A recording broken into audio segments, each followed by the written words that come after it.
Muy buenos días, voy a entrevistar a la profesora Angélica Fresneda, profesora del Colegio Orlando Faz Borda, que está ubicado en la localidad Quinta de Usme. El colegio es un colegio distrital con estudiantes pues, entre estratos 2 y 3. Profe Fresneda, muy buenos días, ¿cómo está? Muy buenos días, maestro.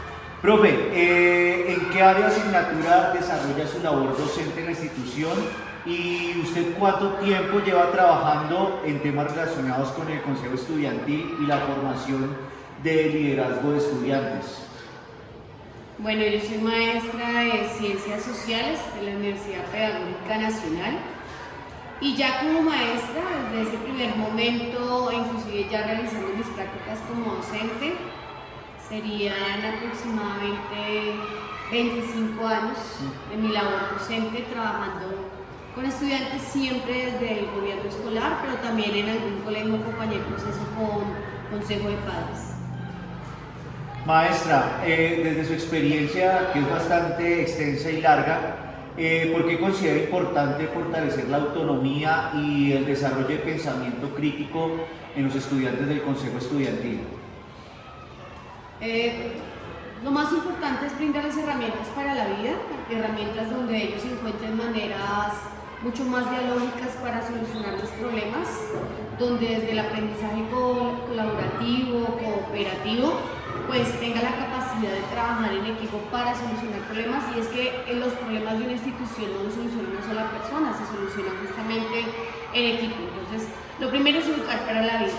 Y en esa formación para la vida es que ellos tengan herramientas para solucionar problemas, pero no solamente para eso, sino recordando las palabras del maestro Orlando Faz Borda, cuya institución lleva este nombre, también que tengan la capacidad y el conocimiento para transformar las realidades ante las necesidades o problemáticas que ellos identifiquen, donde vean que existe inequidad, injusticia, desigualdad, discriminación, racismo, etcétera, todo ese tipo de comportamientos que lo que hacen es dividirnos, estigmatizar al otro y generar conductas violentas.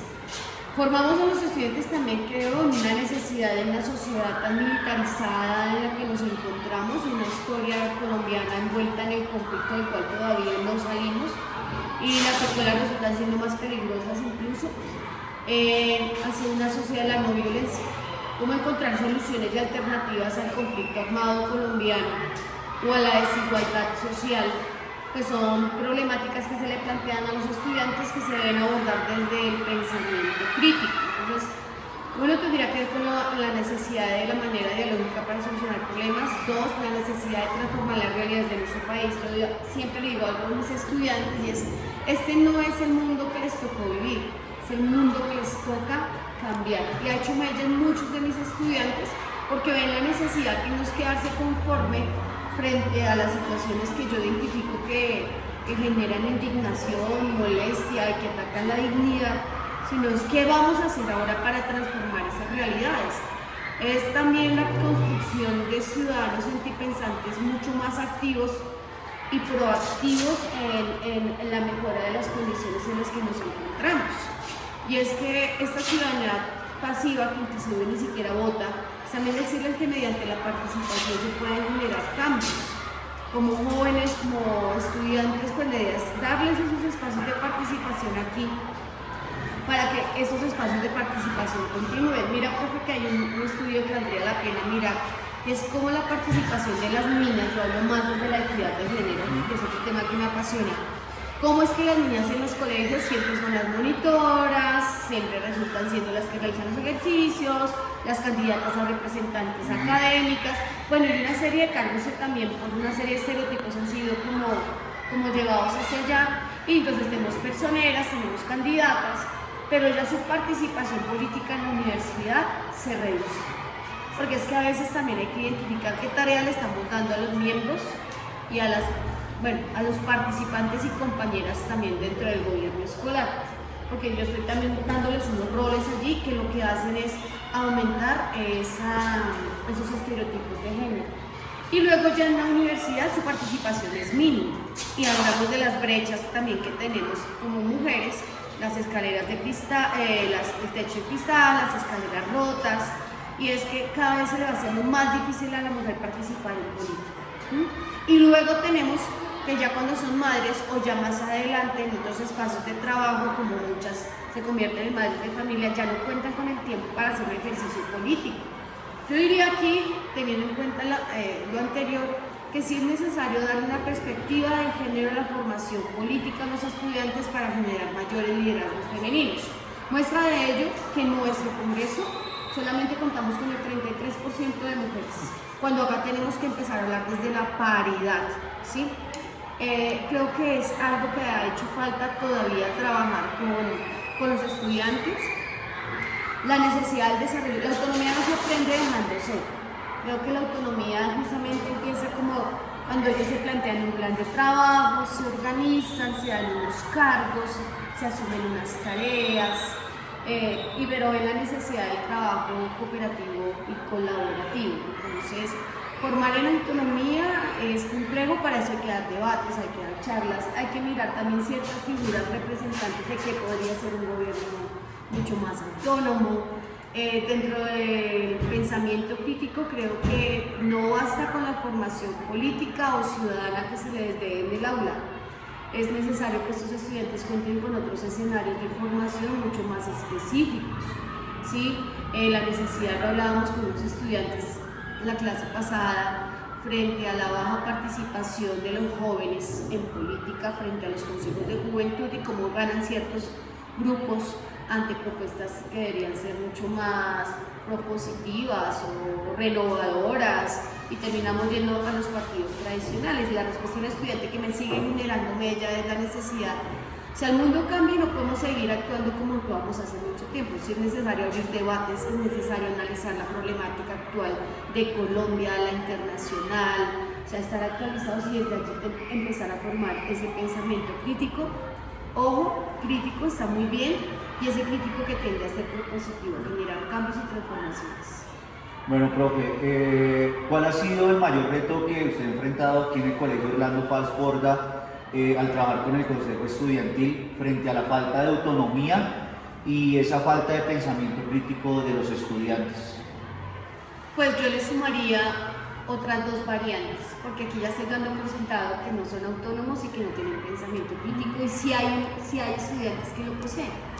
Yo le sumaría ahora la problemática, bueno, sumando al de la autonomía, porque todavía estamos en un régimen en el cual es el maestro quien tiene el poder en el aula. Y si no lo tiene, fácilmente me traiga el observador y se lo llama a su acudiente. Y no le hemos dado el poder a los estudiantes, como debería ser el concepto del poder, ¿no? El poder es del pueblo y el maestro debe guiar, es el orientador, es la luz.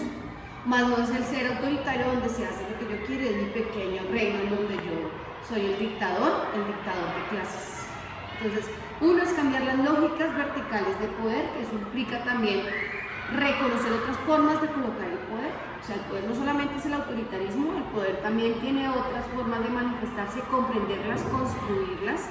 Entonces, frente al problema de la autonomía de los estudiantes, si el sistema sigue siendo vertical, si yo sigo acosando al estudiante, perdón por la palabra acoso, pero sigo presionando al estudiante por la nota, ¿sí? Y no por el conocimiento, no por el aprender, no reconociendo cuál ha sido la opción de aprendizaje, voy a terminar haciendo de mi aula un pequeño espacio de dictadura, de autocracia, de totalitarismo, ¿sí? Y enseñándoles una supuesta democracia. Entonces, número uno, el modelo pedagógico debe cambiar. Un modelo pedagógico inclinado hacia lo crítico, una evaluación encaminada hacia lo cualitativo. O si no estamos enseñando una cosa, haciendo otra. O sea, yo veo un reto allí, y es que el modelo pedagógico no es coherente con la apuesta que tenemos nosotros de ciudadanía pensante, o por lo menos desde el gobierno escolar. Frente al problema del pensamiento crítico, es mirar de qué manera en este momento encantamos a los estudiantes a analizar esos problemas, a debatir, a dialogar, a generar grupos de estudio, porque hay una problemática simultánea a esto, y son las IA y todos los medios tecnológicos que ahora generan una serie de dopamina en los estudiantes, donde ya nada les llama la atención, ya nada les gusta, que no creo que sea característica de la adolescencia, porque ya he tenido adolescentes antes en otros momentos, y siento que este momento es crucial porque muchos procesos de aprendizaje de los estudiantes se han quedado retrasados. Llamar ahora su atención es un reto impresionante, ¿sí? Que ellos sientan que ellos están jugando en línea sea más importante que analizar lo que en este momento está sucediendo en algún lugar del mundo cuando estamos hablando de la vida, de los recursos humanos, y ver que esto ya ni siquiera les importa. Para mí eso ha sido un reto. Y el reto es justamente cómo voy a aprovechar ahora las IA, cómo aprovechar esos medios tecnológicos para ver de qué manera motivo a unos jóvenes que cada vez andan más desmotivados. Súmale también algo que he estado analizando justamente con algo que ha sucedido, y es desconocemos, o sea, nos concentramos tanto en el conocimiento, en la información, pero es que cada estudiante es un mundo lleno de emociones. Ahora las enfermedades que ya son latentes porque las reconocemos, emocionales, mentales, son otro mundo que como maestros tenemos que reconocer. Sí, no es tan fácil de ver, pero sí por lo menos inventamos que en el aula es un espacio emocional.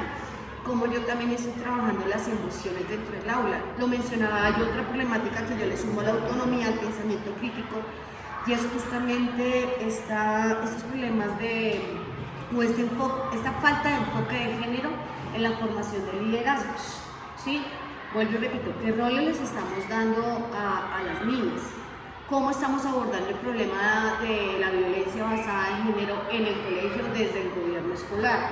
¿Cómo estamos abordando el problema del bullying, del ciberbullying, del problema de mi aspecto personal? Porque siento que los estudiantes aquí en este momento, la presión social tiene una fuerza impresionante. ¿Cómo estamos abordando ciertas problemáticas? Entonces creo que son bastante los temas que son cruciales.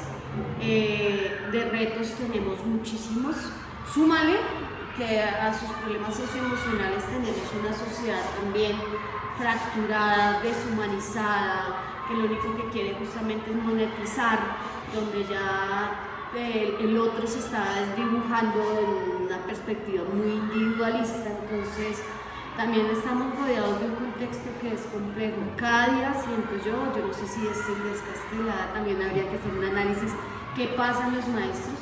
Siento que es más difícil abordar ciertas problemáticas. Profe, teniendo en cuenta esas problemáticas que usted menciona, como son el uso de las IAs, la salud emocional, esa jerarquía que hay de poder en el aula, usted en su quehacer diario, ¿qué estrategias implementa para tratar de mejorar estas problemáticas en lo cotidiano, maestra?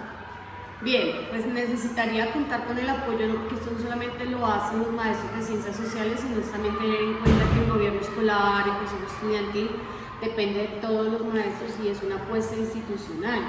Por lo tanto, requeriría o necesitaría primero un modelo que respalde, un modelo pedagógico, sociocrítico, humanista, que respalde unas apuestas didácticas y pedagógicas. Porque si hay un modelo distinto, yo hago un tipo de didáctica y pedagogía en mi aula, y en otra aula hacen otra, y en otra hacen otra, pues no estoy haciendo la formación de un ciudadano integral. Eso es lo que necesitaría. ¿Qué hago cotidianamente? La importancia del análisis del contexto local y global. ¿Cuáles son las problemáticas? ¿Cuáles son las noticias que están sucediendo? Les explico. En algunas ocasiones frente a la noticia, si es la posibilidad, abrimos el debate. Lo mismo con las noticias internacionales, analizamos por qué es que está sucediendo esto, de dónde viene ese conflicto de Gaza, de la invasión de Israel sobre Gaza, porque eso tiene una historia. Nos dedicamos a analizar, a mirar quién está a favor, quién está en contra, postulados. Los dilemas morales también los trabajamos, y es colocar en situaciones conflictivas en las cuales hay que tomar ciertas decisiones a los estudiantes, de donde también se abre allí un debate. He procurado realizar mi ejercicio en ciencias sociales frente a tipos y formas de gobierno en las civilizaciones antiguas, siempre traerlo y contrastarlo con qué está pasando en Colombia, ¿sí? ¿Qué pasa en Colombia? ¿Cómo funciona esto en Colombia? ¿Por qué no funcionaría? Es traer a la realidad y al contexto lo que se enseña desde la historia. Y desde historia, pues hay diferentes momentos históricos que nos sirven siempre para analizar qué es un conflicto, cómo funciona ese conflicto, ganadores, perdedores, más allá de esto, pérdidas, que no hay ganadores en la historia, aunque sí, En la realidad aquí han triunfado y la historia ha sido escrita por los poderosos. También intentar, no digo de colonizar, porque también los textos y mucho material está escrito desde ese mundo eurocéntrico, ¿cierto? Pero sí por lo menos intentar mostrar la otra cara de la moneda. ¿Qué ha pasado con las mujeres en la historia? ¿Qué mujeres han sido reproducidas? ¿Qué ha pasado con las comunidades indígenas, las afro? ¿Qué ha sucedido en la India? ¿Qué pasó en África? Porque nos concentramos en ese currículo eurocéntrico, muy centrado desde esos saberes que son los que se deben seguir desde la desde el punto cero, como dirían, pero se nos olvida que hay que volver a la raíz. Por eso es que estamos tan desarraigados y falta de identidad, y es que es necesario. ¿Para qué me sirve esto? Y finalmente, maestra, ¿qué recomendaciones, qué consejos le daría a los otros docentes o a las instituciones educativas para promover esa autonomía y pensamiento crítico en los consejos estudiantiles? Bien, número uno, y creo que es una idea fuerza, la formación de una ciudadanía sentipensante. Y eso no solo para que lo Orlando Faz, sino que habláramos de jóvenes, mujeres, maestros, seres sentipensantes, que es la conexión justamente que hay entre la razón y el corazón. O sea, cómo eso que me indigna, me molesta, me duele, lo puedo transformar utilizando el conocimiento, ¿sí? ¿Para qué sirve el conocimiento si no es para transformar? Eso sería uno. Dos, analizar los diferentes modelos pedagógicos y nuestras prácticas pedagógicas, porque el problema no es la falta de autonomía a veces en el estudiante, es qué tipo de práctica también pedagógica estoy yo realizando en el aula, que hace que no genere yo esa autonomía que requieren los estudiantes. Entonces, también pensamos sobre nuestro ser docente, ¿sí? ¿Qué tipo de mundo, de sociedad, de país quisiera yo y que estoy trabajando para realizar ese mundo en el cual yo quisiera que viviesen mis hijos, mis estudiantes, los hijos de mis estudiantes? ¿Cómo perpetuar la humanidad antes de seguir mercantilizando también la sociedad? ¿Cómo llenar de sueños y de emociones a estos jóvenes para que sientan que sí tienen escenarios de participación reales en los cuales pueden transformar? ¿Cómo construir posibles mundos posibles? Debe ser la necesidad de llenar a los jóvenes otra vez de esperanza. Paulo Freire, el último libro que él escribió fue Pedagogía de la Esperanza. Después de hacernos ver con el primero la pedagogía del oprimido, es visto que cómo estamos, pero todavía hay esperanza, esta humanidad. Y creo que ese debería ser algo que sembremos en los estudiantes para que realmente trabajen por transformar la sociedad en la que estamos. La necesidad siempre de hacer espacios dialógicos en el aula, así a veces los esquemas y la cantidad de estudiantes no nos lo permitan, pero sí generar espacios de diálogo. Hay una estrategia hermosa que es el círculo de la palabra. Entonces, como ante cualquier problema hacemos un círculo, tratamos de dialogar. Antes de llegar al círculo de la palabra, ya tuvimos que haber hecho todo un ejercicio previo de confianza, cómo generar confianza en el otro, cómo hacer una pedagogía del cuidado.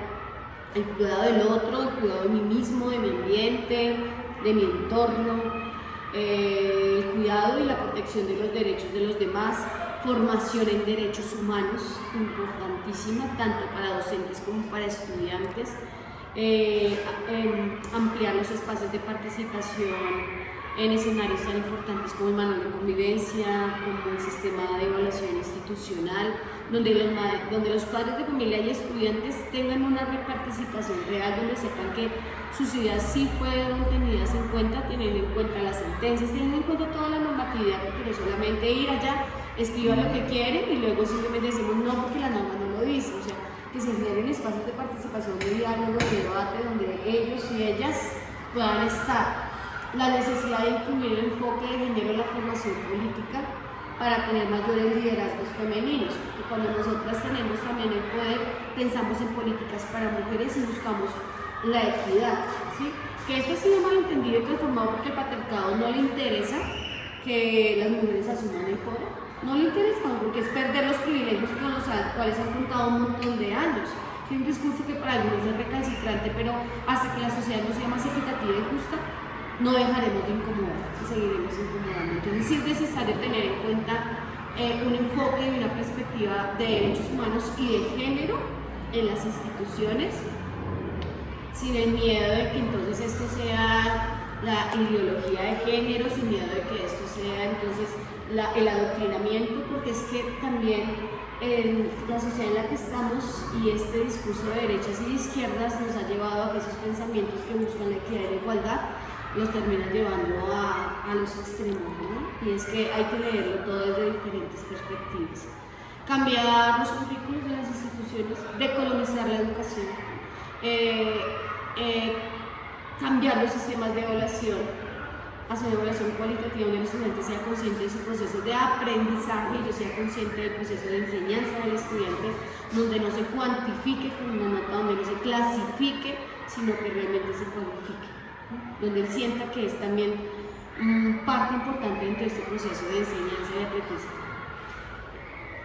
Realmente es que el modelo educativo no está diseñado para una formación de pensamiento y es un trabajo difícil. Es un trabajo que requiere también trabajo colaborativo entre los maestros, es un trabajo que requiere un cambio institucional. Lo mismo, si le apostamos a tener mejores resultados en el IFEX en pruebas estandarizadas o sacar excelentes seres humanos, ¿a qué le apostamos? ¿A qué sociedad le estamos apostando? Lo otro que considero importante es enseñar a leer diferentes fuentes de información. Ahora no solamente es el texto de la información de fuentes de internet, sino qué tipo de información, desde la IA, que voy a poner de las IAs. No estoy satanizando las IAs, no digo que sean un problema, al contrario, pueden ser una gran ayuda, sobre todo porque ahora estamos mucho más documentados, informados, pero que tanto conocemos realmente en profundidad la situación. Más bien cómo incluimos las IAs y cómo incluimos todos estos medios tecnológicos para buscar estrategias para nuestro consejo estudiantil. Por último, ¿cómo sistematizamos? Porque sé que hay experiencias muy interesantes y creo que hace falta sistematizar para conocer también qué ha sido exitoso y qué han hecho también otros compañeros y compañeras que a pesar de la diferencia de los contextos puede ser funcional en algún momento. Profesora, muchísimas gracias, que sea una oportunidad para agradecerle su trabajo con los estudiantes en la formación de autonomía y pensamiento crítico. Muchas gracias. Gracias.